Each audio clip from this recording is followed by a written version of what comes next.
Hi everyone. This is a video about study skills, about how to create comprehensive study notes for IB economics. I'm going to talk about my strategies that I teach my students in my classroom, and I'm also going to give you tips on how to read the IB economics syllabus. So first of all, I just want to start with the structure of the syllabus. It helps when you divide your study notes by the real world issues. There are two real world issues. I'm skipping the foundations unit for now, okay? Because that's pretty simple. But microeconomics, macroeconomics, and the global economy, these are the three units. Each unit has two real world issues. So, for example, if you look here, microeconomics is unit 2.1 to 2.12. Okay, 2.1 to 2.6 is the first real world issue. How do consumers and producers make choices in trying to satisfy important economic objectives, or something along those lines? Um, uh, Unit 2.7 to 2.12 is real world issue 2.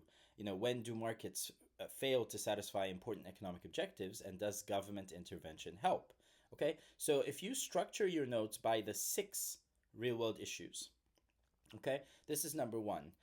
Number two, each unit, you need to look at the syllabus outcomes. Syllabus outcomes are either AO1, Assessment Objective 1, AO2, AO3, or AO4.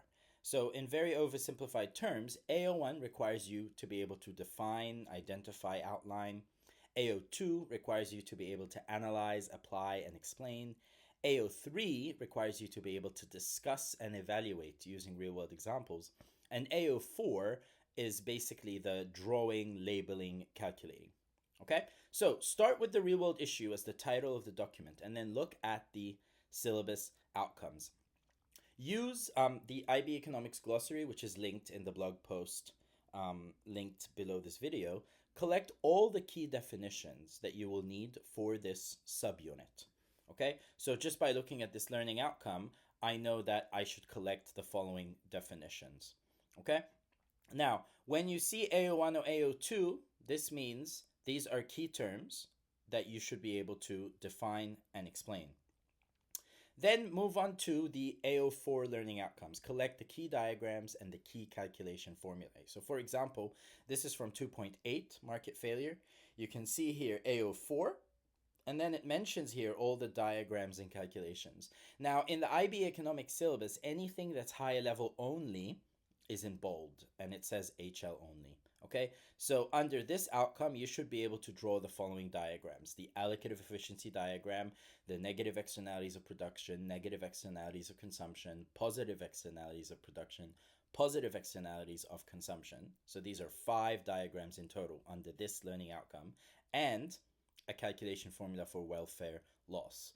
Now, after you've drawn each diagram, you need to be able to explain it. So this is where you can refer to the textbook. See how the textbook explains all the shifts, all the splits, all the movements along. Just, you need to be able to explain diagrams because you use those. That's part of your analysis. You use those in your essays. Then you move on to the AO3 outcomes. This is where you collect the key evaluation talking points and key real-world examples. Okay? A textbook that I recommend, which is linked in the blog post. The link to the blog post that I'm actually using in this video is under in the video description, under the video in the video description. So again, this is how I would structure my study notes, or this is how I teach my students to structure their study notes. So again, if you divide your notes by each real world issue and then its subunits, then you collect key definitions, key diagrams and their explanations, key calculation formulae, key explanations of concepts, key evaluation talking points, and key real world examples. By doing this, you will have covered all the learning outcomes. Now, this is something that you should be doing ideally throughout the course of the IB economics subject, your 2 years. This is also useful. So I'm teaching all of my 11th graders this summer to use their summer to create study notes for what we learned in the first year. I know November students are going to have their exams pretty soon in November, so you might get a head start on doing this now.